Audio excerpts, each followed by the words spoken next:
Hello जी, राम राम जी। आप सभी को स्वागत है मेरा व्लॉग में। तो सबसे पहले बालाजी महाराज की जय, क्योंकि इस व्लॉग में आप देखेंगे बालाजी महाराज के दर्शन।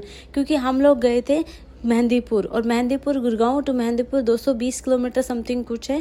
तो मुंबई एक्सप्रेस जब से बना है ना, तो इसने हम लोगों की बहुत ही हेल्प की है।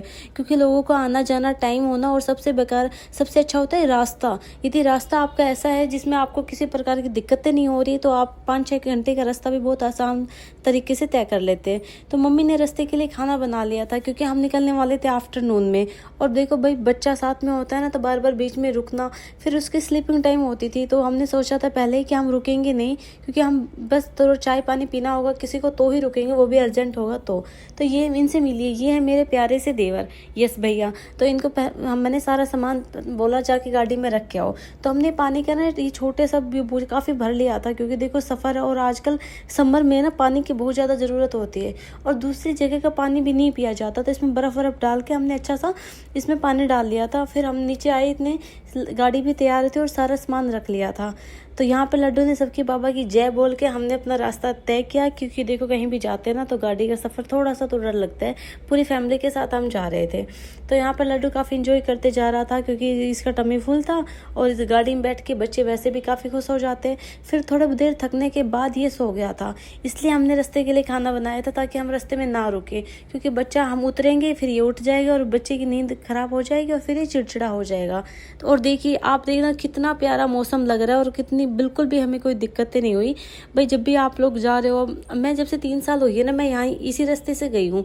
मेरी मदर इन लॉ हमेशा बोलती, प्रिया तो उस पुराने रास्ते से नहीं गई, उससे जाएगी ना तो हमेशा कहेगी मम्मी मेरे बस की नहीं है। क्योंकि वो रास्ता ना बार बार कच्चा पक्का है, जिस प्रकार गाड़ी भी चलती है, इंसान भी हिलते डुलते हैं, उन्हें भी बहुत सारी दिक्कतें होती है।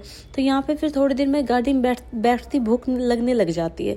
तो यहाँ पर हमने थोड़ी देर में अपना खाना पीना शुरू कर दिया था। वैसे हम यहाँ पर, अब आप थोड़ी दूर चलोगे ना 1-2 घंटे के बाद, तो काफ़ी निवास क्षेत्र मिलेंगे, सेवा क्षेत्र, जहाँ पर आप रुक सकते हो आराम से, चाय कॉफ़ी कुछ लेना हो तो आप ले सकते हो।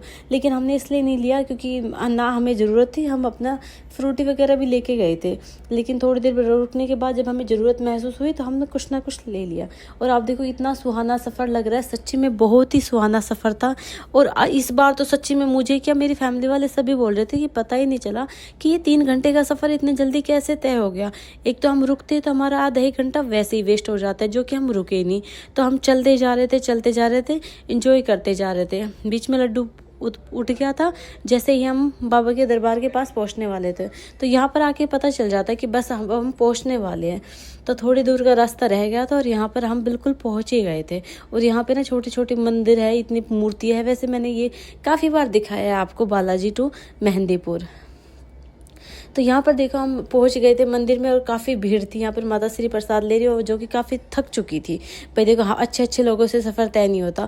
पीछे हमने लड्डू को पकड़ के रखा हुआ था, और इतनी ज़्यादा भीड़ को देखते हुए हमने सोचा कि मम्मी के पैरों में दर्द है। और यहाँ पर पता है, बहुत सारी फैसिलिटी होती है कि जब भी आप कोई बुजुर्ग हो, उन्हें कोई दिक्कत हो, तो एक प्रूफ रखें अपने पास कि हाँ भाई वो हॉस्पिटलाइज है या कुछ भी है, उन्हें कोई परेशानी हो, प्रूफ जाके आप काउंटर नंबर 1 पे दिखा दीजिए। वो एक स्लिप बना देते, जो कि बिल्कुल फ्री होती है, जिसमें आपको किसी प्रकार की कोई फीस नहीं देनी पड़ती, और आपके बुजुर्ग जो भी होते हैं वो अच्छे से दर्शन कर लेते हैं।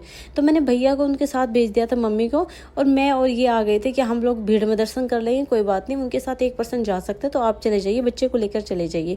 तो वो चले गए थे बच्चे को लेकर। और हमारा मेन मकसद इसलिए गए थे, हम देखो हमारे पिछले दिन ना कुछ बहुत बेकार गए थे। जब मेरे हस्बैंड हॉस्पिटलाइज हो गए थे, वो काफ़ी सीरियस थे भाई उस टाइम। तो हमने, माता श्री ने बोली थी वो चीज़ कि हम सवामणि करने जा रहे हैं। सवामणि एक ऐसी होती है, देखो जब आपकी मनोकामनाएं पूर्ण हो जाती है ना, तो वो करनी होती है। हालांकि हमने इसको डिले कर दिया था कि हम विंटर में करेंगे, लेकिन बाबा को जो बुलाना होता है ना, देखो वो बुला ही लेते हैं। और आप देखो बाबा के दर्शन कितने सुंदर हो गए थे। तो यहाँ पर हम सवामणि करने गए थे। सवामणि जब भी आपकी मनोकामनाएं पूर्ण होती है, तो आपको वो करनी आती है। तो ऐसे ही आज हम करने गए थे सवामणि, और हमारी सवामणि भी बहुत अच्छे से हो गई थी। तो भाई भगवान हमारी मनोकामनाएं पूर्ण करेंगे, तो हम उनके चरणों में प्रसाद जरूर चढ़ाएंगे, और उनसे आशीर्वाद जरूर पाएंगे। कहते हैं ना, भगवान तो भोग के भूखे होते हैं भाई।